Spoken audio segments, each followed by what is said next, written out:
Welcome back to Real English Voices, the place where we turn learning English into a natural, engaging conversation. I'm Tom. And I'm Maria.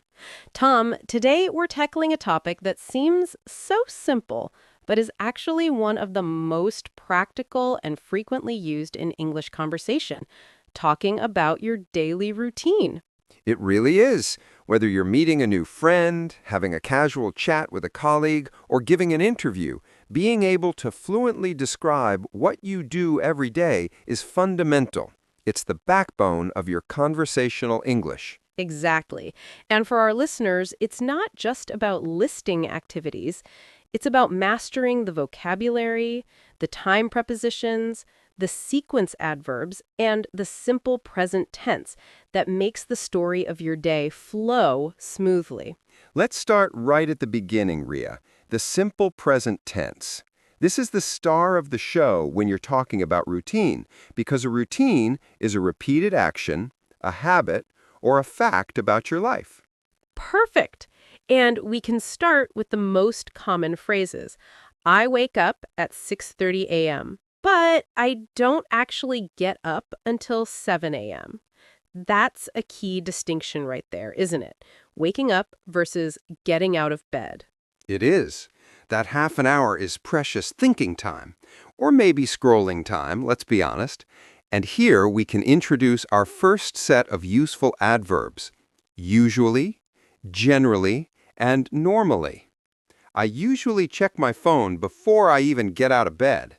Oh, you and me both, Tom. It's an almost universal habit now. So after you get up, what comes next? We need the vocabulary for hygiene. I brush my teeth, I take a shower, and then I get dressed. Simple, but essential. And let's pause there to emphasize how important those phrasal verbs are. Get up, get dressed. They sound so natural, but they can be tricky for learners. It's worth repeating them until they feel natural on the tongue.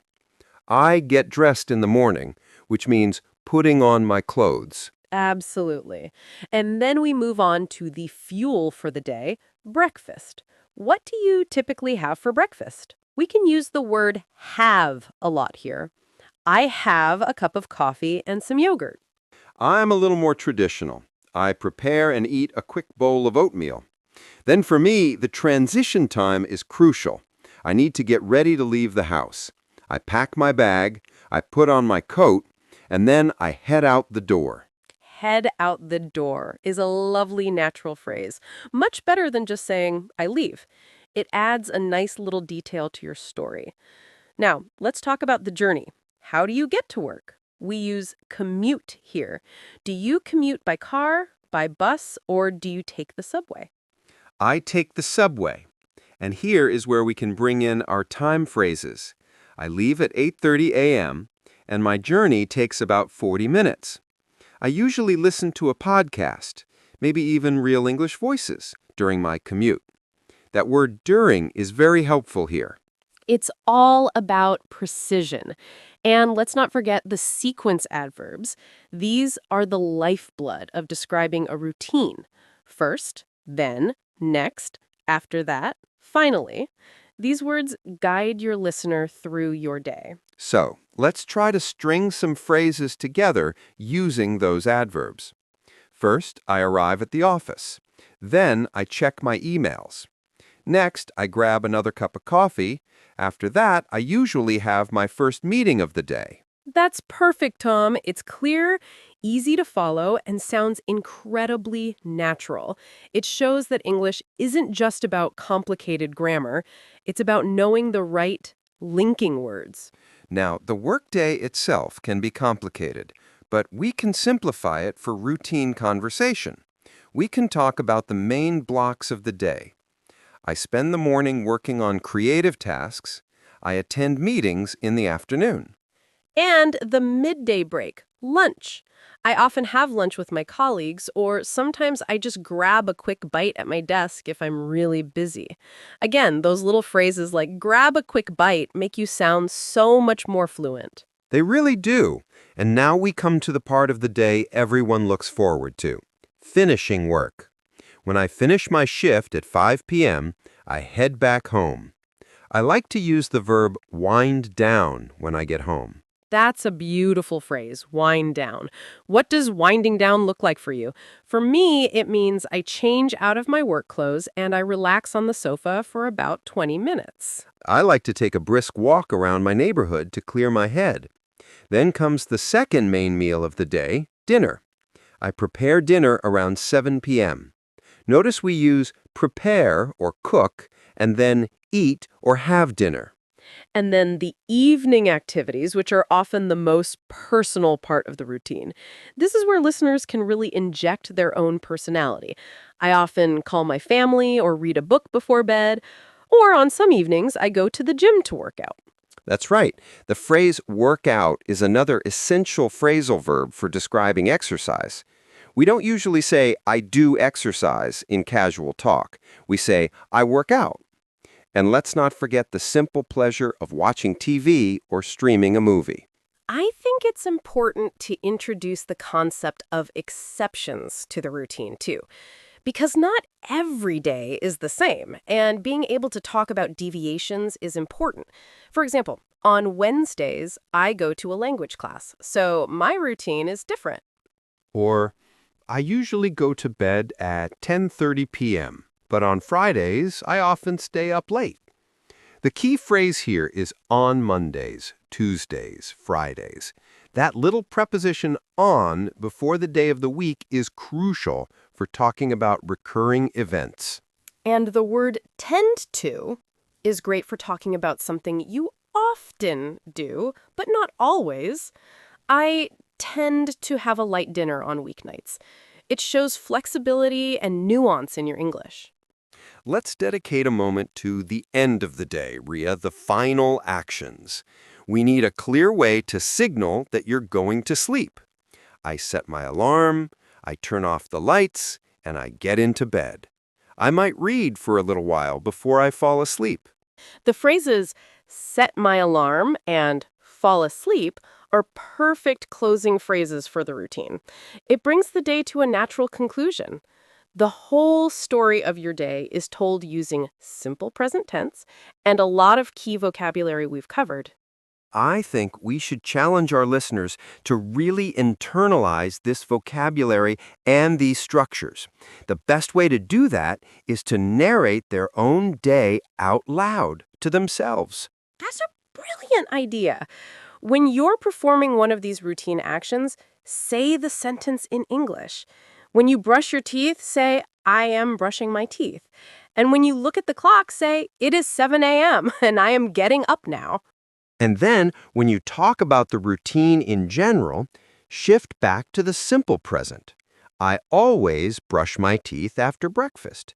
That practice of mentally switching between the present continuous for the action right now and the simple present for the routine is incredibly powerful.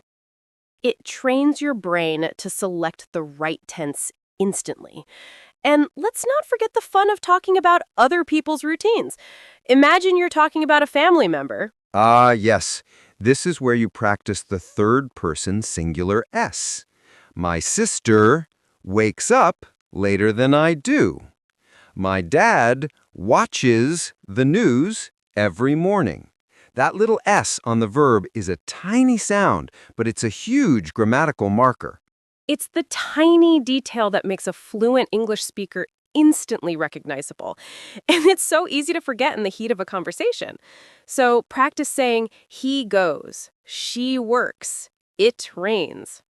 So, let's recap the key ingredients our listeners need to master their daily routine conversation.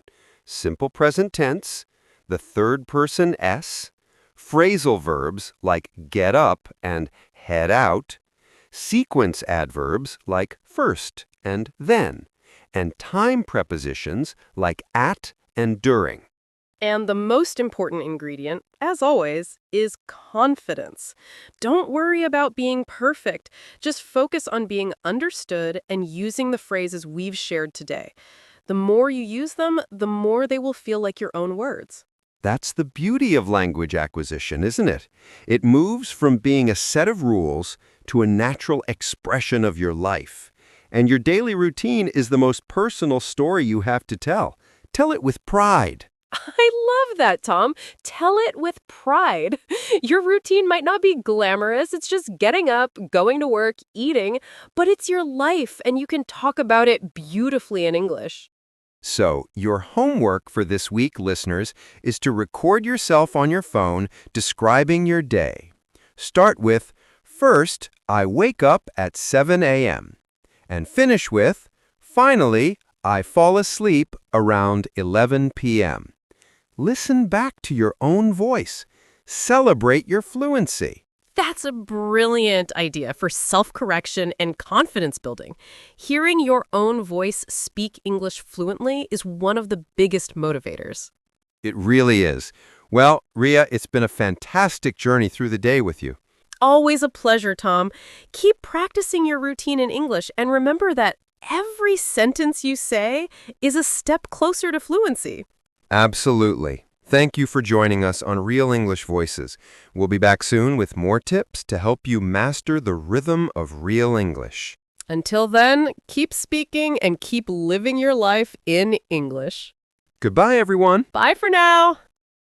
You know, Ria, when I think about the sheer volume of vocabulary we use just to describe a single day, it's actually quite astonishing. We covered waking up, getting ready, commuting, working, eating, relaxing, and sleeping. That's a lot of specialized vocabulary all packed into one narrative. It is, and this is why this topic is so crucial for learners. If you can confidently talk about your own life, everything else becomes easier. It builds a core foundation. Let's touch on the weekend routine briefly, because that uses slightly different language. Great idea. The weekday is about have to and must. The weekend is about get to and want to. Instead of saying, I get up at 6:30 a.m., I can say, on Saturdays, I get to sleep in. Sleep in is a beautiful weekend phrase. I also like to use the verb run errands. That covers so many different small tasks. In the morning, I usually run errands, like going to the grocery store or dropping off the dry cleaning. And let's use the phrase hang out for social time. Instead of saying, I spend time with my friends, which is correct but a little formal, you can say, I often hang out with my friends on Saturday night. It sounds so much more relaxed and natural. The phrase catch up is also great for weekend conversations. I use the weekend to catch up on my favorite TV shows, or I call my sister to catch up on her life. It means to bring yourself up to date. And what about house-related activities? Instead of just saying, I clean the house, we have the lovely phrasal verbs, tidy up or do chores. Before I relax, I have to do my weekend chores. Or if you're focusing on laundry, I do the laundry on Sunday afternoon. Notice we don't say I wash the laundry, we usually say do the laundry. It's these little differences that really matter. It's like a secret handshake of native English speakers, those common collocations. Let's also bring in some vocabulary for hobbies. I practice the guitar for an hour. Or I go hiking if the weather is nice. The word go is so versatile for activities. Go swimming, go cycling, go shopping.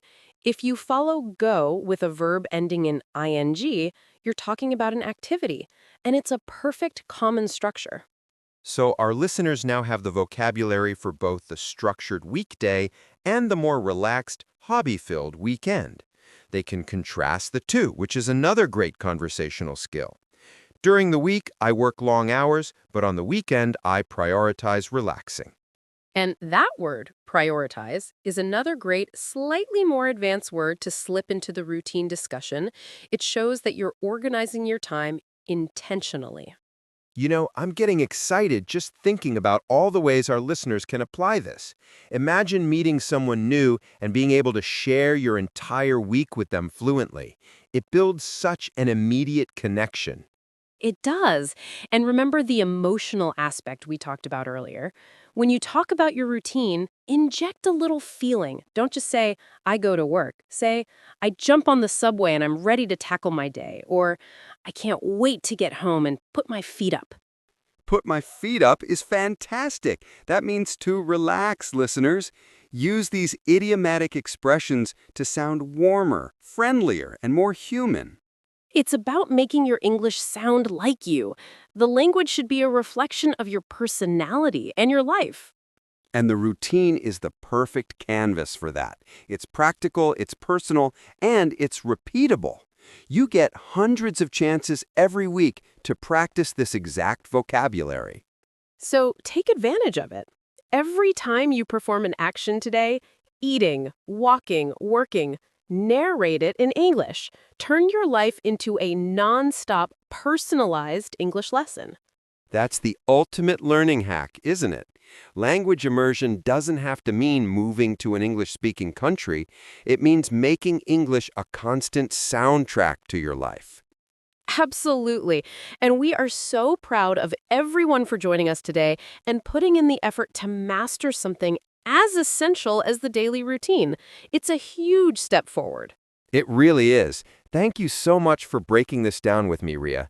I feel like I've learned a few new ways to describe my own day. The pleasure was all mine, Tom. Keep speaking, keep practicing those simple present tenses, and keep narrating your wonderful lives in English. We'll see you next time on Real English Voices. Goodbye, everyone, and happy practicing! Bye for now. One more thing for our listeners to remember: the power of questions.